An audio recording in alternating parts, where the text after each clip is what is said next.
আসসালামু আলাইকুম। সবাইকে আপনার টিচিং হোম একাডেমি থেকে স্বাগত। আজকে আমরা সপ্তম শ্রেণীর মূলত অধ্যায়ের 1.2 এর 23 নম্বরের সৃজনশীল অঙ্কটি করব। দেখো 23 নম্বরে এখানে 1.2 এর 23 নম্বরে একটি সৃজনশীল অঙ্ক আছে। দেখো এখানে বলছে 384 এবং 2187 মানে 2187 দুইটা সংখ্যা দিছে। দিয়ে বলছে কতে বলছে প্রথম সংখ্যাটি পূর্ণবর্গ সংখ্যা কিনা উৎপাদকের সাহায্যে যাচাই করো। প্রথম সংখ্যা বলতে 384 একটা সংখ্যা দিয়েছি 2187, তাহলে প্রথম সংখ্যা এটা পূর্ণবর্গ কিনা উৎপাদকের সাহায্যে আমাদের দেখাইতে হবে। খতে বলছে দ্বিতীয় সংখ্যাটি যদি পূর্ণবর্গ না হয়, বলে দিছে যেটা পূর্ণবর্গ না, তবে কোন ক্ষুদ্রতম সংখ্যা দিয়ে গুণ করলে এটি একটি পূর্ণবর্গ সংখ্যা হবে। পূর্ণবর্গ সংখ্যাটিও চাইছে আমার, পূর্ণবর্গ সংখ্যাটি কত, তার মানে দুইটা উত্তর হবে এখানে। গতে বলছে দ্বিতীয় সংখ্যাটির সাথে দ্বিতীয় সংখ্যাটির সাথে কত যোগ করলে এটি একটি পূর্ণবর্গ সংখ্যা হবে। তা আমরা ক দিয়ে শুরু করব। প্রথমে দেখো কতে বলা হয়েছে যে প্রথম সংখ্যাটি পূর্ণবর্গ কিনা উৎপাদকের সাহায্যে আমরা যাচাই করে দেখব। তো দেখো এখানে আমরা প্রথম সংখ্যাটি লিখব সমাধান। সমাধান আমরা ক করতেছি। ক প্রথম সংখ্যাটা কত? 384। 384 কে আমরা উৎপাদকের সাহায্যে আমরা দেখতে বলছি, আমরা সেটা দেখবো, সেটা এখান থেকে লিখি। দেখো যখনই জোড় সংখ্যা থাকবে এরকম, তাহলে আমরা 2 দিয়ে উৎপাদক বের করা শুরু করবো। 2 দ্বারা 2 দিয়ে যদি আমরা শুরু করি তাহলে কত হয় দেখো, আর 2 দ্বিগুণে 4, 19 দ্বিগুণে 38, তার মানে 192 হবে। ঠিক আছে, এরপরটা যেতে গেলে 2 আছে, তাহলে অবশ্যই এখানে 2 দিয়ে যাবে। ঠিক আছে, তাহলে এখানে 2 দিই তাহলে কত হবে? 2 একে 2, অর্থাৎ 2 একে 2। যদি আমরা হিসাব করি তাহলে দেখো কত হয়। দেখো আমরা এটা হিসাব 9 দ্বিগুণে 18 যদি হিসাব করি, আর হলো 6 দ্বিগুণে 12, 18 এক হাতে আছে, তাহলে হবে 96। 96 কে আবার যেহেতু জোড় সংখ্যা আছে আবার 2 দিয়ে যাবে, তাহলে কত হবে? 48 দ্বিগুণে 96 আবার 2 দিয়ে যাবে। 24 দ্বিগুণে 48 আবার 2 দিয়ে যাবে। 12 দ্বিগুণে 24 আবার 2 দিয়ে যাবে। 6 দ্বিগুণে 12 আবার 2 দিয়ে যাবে। 3 দ্বিগুণে 6। এখন দেখো আমরা উৎপাদকের সাহায্যে বের করতে বলছি, আমরা এটা কিন্তু করে ফেলছি। এখানে যে কটা আমরা 2 পাইছি সেই 2 গুলো আমরা লিখবো। এখান থেকে লিখবো আমরা সমান কয়টা? 1 2 3 4 5 6 7টা 2 পাইছি। 1 2 3 4 5 6 7। 1 2 3 4 5 6 7, 1 2 3 4 5 6 7, 7টা 2 আর একটা 3। এখন বলছে যে উৎপাদকের সাহায্যে দেখতে বলছে, যাচাই করতে বলছে পূর্ণবর্গ কিনা। মনে রাখবা সবগুলো আমরা জোর করব। যদি জোর করি, সবগুলো যদি জোর হয়, এই যে জোর হয় না সবগুলো, 2 আর 3 জোড়াবিহীন। এখানে লিখবো, এখানে 2 ও 3 জোড়াবিহীন।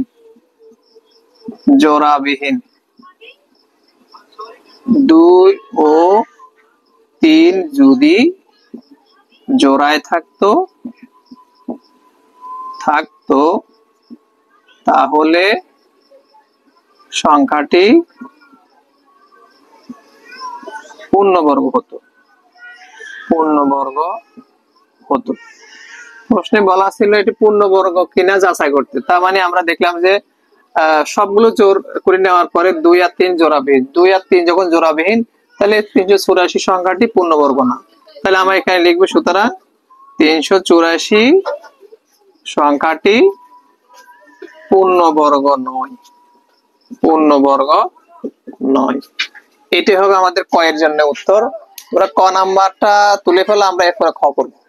ঠিক আছে, ক তুলে ফেলো। আচ্ছা, তাহলে আমরা ক নাম্বার মুছে ফেলি। আমরা ক নাম্বারটি মুছে ফেললাম। ওকে, আচ্ছা এরপরে দেখো খ করবো আমরা। খতে কি বলছে দেখি, খ নাম্বার খ নাম্বার বলছে দ্বিতীয় সংখ্যাটি যদি পূর্ণবর্গ না হয় তবে কোন ক্ষুদ্রতম সংখ্যা দিয়ে গুণ করলে এটি পূর্ণবর্গ সংখ্যা হবে, পূর্ণবর্গ সংখ্যাটি কত। তার মানে হলো এটাতে দুইটা উত্তর আসবে, একটা হবে কোন সংখ্যা দ্বারা গুণ করতে হবে, আবার হলো যে পূর্ণবর্গ সংখ্যাটি কত সেটা দেখাইতে হবে। তাহলে আমরা এখানে লিখব দ্বিতীয় সংখ্যাটি কথা বলছি, তাহলে আমরা লিখব দ্বিতীয় সংখ্যাটি। ক্ষয়ের উত্তর দ্বিতীয় সংখ্যাটি, দ্বিতীয় সংখ্যা কত 2187 এটাকে আমরা উৎপাদক করে দেখবো। এখানে আগেরটা যেমন 2 দিয়ে আমরা দেখলাম, সমান লাগবে না। আগেরটা যখন 2 দিয়ে দেখলাম, এটা কিন্তু বিজোড় সংখ্যা শেষে কিন্তু 7 বিজোড় সংখ্যা, তাহলে আমরা এটাকে 3 দিয়ে শুরু করব। যদি আমরা 3 দিয়ে দিই তাহলে 2187 ভাগ 3 করলে আসবে 3 7 21, 2187 ভাগ 3 729। এইটাকে যদি আমরা 3 দ্বারা করি, যতক্ষণ 3 দিয়ে যাবে ততক্ষণ যতক্ষণ 3 দিয়ে যাবে ততক্ষণ আমরা দিব 3 দিয়ে 243। আবার 3 দিয়ে যাবে, আবার 3 দিয়ে গেলে 81।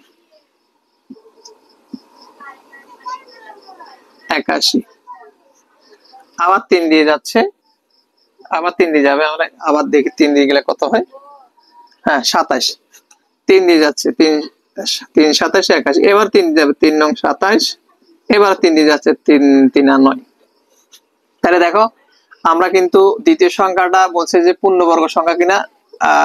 যদি না হয় মানে ওরা বলেই দিছে এটা পূর্ণবর্গ না, কোন ক্ষুদ্রতম সংখ্যা যা গুণ করব। তাহলে আমরা দেখি কয়টা, 1 2 3 4 5 6 7টা 3 পাইছি। তাহলে আমরা লিখব এখানে সমান 1 2 3 4 5 6 7। 7টা 3 আমরা জোড়া করে দেখি, জোড়ায় করে একটা 3 কিন্তু বিজোড় আছে। একটা 3 যখন বিজোড় আমরা লিখবো, তাহলে এটি পূর্ণবর্গ না। তাহলে আমরা লিখবো এখানে 3 জোড়াবিহীন। 3 যদি এখানে লিখি, 3 যদি জোড়ায় থাকতো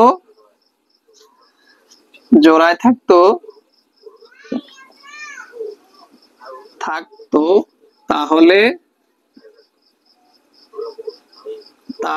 3 যদি, এটা 3 সরি, 3 যদি জোড়ায় থাকে তাহলে সংখ্যাটি পূর্ণবর্গ হতো। তাহলে পূর্ণবর্গ, তাহলে কত প্রশ্ন বলা ছিল যে কোন ক্ষুদ্রতম সংখ্যা দ্বারা গুণ করতে হবে, তাহলে আমি লিখব সুতরাং 3 দ্বারা গুণ করতে হবে। সুতরাং 3 দ্বারা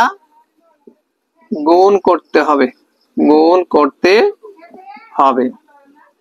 এখন আবার আরেকটা কথা বলছে, 3 দ্বারা গুণ করতে হবে, সেটা পাইলাম। কোন ক্ষুদ্রতম সংখ্যা দ্বারা গুণ করলে এটি পূর্ণবর্গ হবে, 3 দ্বারা। এবার শেষে বলছে যে পূর্ণবর্গ সংখ্যাটি কত। তাহলে তুমি গুণ যে করবা সংখ্যাটা কত, তাহলে এটাকে আমরা 3 দ্বারা গুণ করো। 2187 গুণ 3 করলে আমাদের গুণফল আসবে 2187 গুণ 3 যদি করি তাহলে আসবে 6561। এটা হবে আমাদের উত্তর। আমাদের উত্তর হবে দুইটা, উত্তর হবে উত্তর 3 কমা দিয়ে 6561। এটা হবে আমাদের খ নাম্বারের জন্য উত্তর। ঠিক আছে, এই সৃজনশীল অঙ্কটি তোমরা একটু গুরুত্ব সহকারে দিবা। অনেক সময় পাঠ্য বইয়ের সৃজনশীল কিন্তু পরীক্ষায় দিয়ে দেয়। ঠিক আছে, খ তুলে ফেলো, খ তুললে আমরা গ করব। ঠিক আছে, তুলে ফেলো। আচ্ছা, তাহলে আমরা খ মুছে দিলাম, খ মুছে দিচ্ছি, খ মুছে আমরা গ করব। এখন দেখো এখানে গতে বলছে দ্বিতীয় সংখ্যাটির সাথে কত যোগ করলে এটি একটি পূর্ণবর্গ সংখ্যা হবে। তার মানে দ্বিতীয় সংখ্যাটা এর আগে আমরা দেখলাম যে এটি পূর্ণবর্গ না। এখন বলছে কত যোগ করলে এটি একটি পূর্ণবর্গ সংখ্যা হবে। কত কত যোগ করে, তাহলে আমরা দ্বিতীয় সংখ্যাটি লিখি। এখানে দ্বিতীয় সংখ্যাটি বলছে, তাহলে দ্বিতীয় সংখ্যাটা এটা গ নাম্বার। দ্বিতীয় সংখ্যাটি, দ্বিতীয় সংখ্যা সংখ্যা কত? 2187। এটাকে আমরা বর্গমূল করব। বর্গমূল করার নিয়ম হলো জোড়ায় জোড়ায়, এক জোড়া এক জোড়া নিতে হবে। আমরা বর্গমূল করার নিয়ম হলো, আমরা আগের এখানে সৃজনশীলের আগে আমরা বর্গমূল করেছি, সেগুলো তোমরা দেখবে পাবে। 87 এবং 2187 বর্গমূল করলে দেখো আমরা কি পাই। বর্গমূলের নিয়ম হলো এক জোড়া এক জোড়া নিতে হবে। প্রথম জোড়া আছে 21, এমন সংখ্যা দিয়ে আমরা 21 পর্যন্ত গুণ করবো যেন 21 এর উপরে না যাওয়া যায়। যেমন 4 ছেড়ে 16, যদি 5 দিয়ে 5 5 25 হয়ে যাবো, কিন্তু আমার আছে 21, তাহলে 5 দেওয়া যাবে না, আমরা দিব 4। 4 যদি লিখি, 4 4 16 লেখো, এখানে 16 লিখলাম। 6 আছে 11, বাকি 5, 7 আছে 1 1 1 মিলে গেছে, তাহলে এখানে থাকবে এক জোড়া নামবে। কখনো বর্গমূল করলে কিন্তু এক সিঙ্গেল নামবে না, এক জোড়া নামবে। ঠিক আছে, তাহলে আমরা এখানে যেটা পাইলাম তার ডাবল লিখবো। এখানে এখানে 4 এর ডাবল লিখবো, 4 এর ডাবল লিখবো। 4 এর ডাবল কত? 8। 4 এর ডাবল 8। তাহলে 8 কে দেখো, আমরা 8 এর সাথে এমন একটি সংখ্যা আমরা গুণ করব যা এখানেও দিব, এই জায়গায় দিব। এখন 8 এর সাথে দেখো, যদি আমি এখানে দেখো, এখানে কত আছে? 58। যদি আমি 7 দিই, 7 কত কত হবে? 7 8 56। 7 দিলে তো আবার কিন্তু আরো বেশি হয়ে যাচ্ছে। এখানে কিন্তু 87 সাথে আসবে, এখানে যে সংখ্যাটা দিব সেটা এখানেও দিব। আর যদি আমরা 6 দিই, 6 8 48, তাহলে মোটামুটি 6 দিলে হয়ে যায়। মোটামুটি আমরা 6 দিয়ে দেখবো, 6 এখানেও দিব, এই জায়গায়ও দিব। ঠিক আছে, আচ্ছা বলতেছিলাম সমস্যা হয়ে গেল, একটু বাচ্চা আসছিল। আচ্ছা দেখো, এখানে বলছি যে এখানে যা দিব তার ডাবল এখানে দিব। 4 এর ডাবল 8। এখন এই 8 এর সাথে আমরা 6 নিলাম, এখানেও 6 দিলাম, এখানেও 6 দিলাম। এখন এই 6 দিয়ে আমরা এই 86 গুণকে এখানে আনবো। 6 6 36 এর 6, হাতে কত? 3। 6 টা 48 আর 3 51।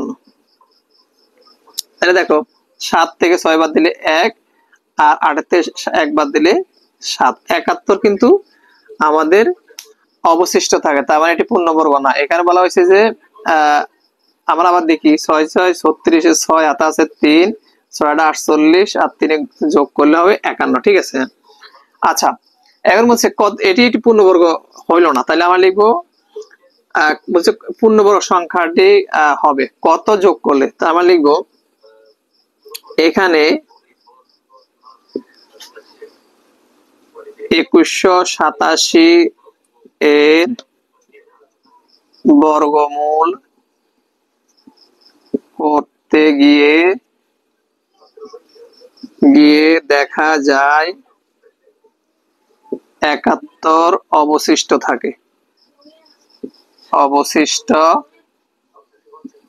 থাকে। সুতরাং 2187 সংখ্যাটি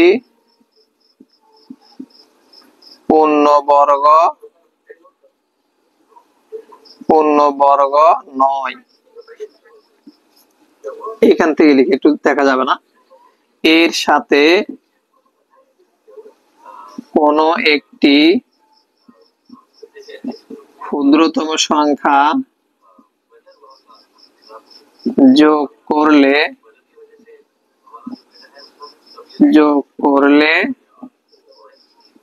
এটি পূর্ণবর্গ হবে।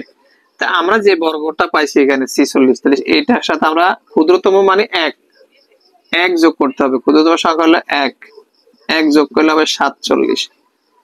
47 এর এখন আমরা বর্গ করব। 47 এর বর্গ যদি করি তাহলে কত আসে? 47 গুণ 47 হবে বর্গ, 47 গুণ 47 করলে আসবে 2200 সম্ভবত। আচ্ছা দেখি, 47 গুণ 47 যদি করি 2209, রাইট, 2209 আসবে। 2209 এটা। এখন আমাদের বর্গমূল করছি 2187 দিয়ে, তাহলে সুতরাং 2209 থেকে 2187 বাদ যাবে।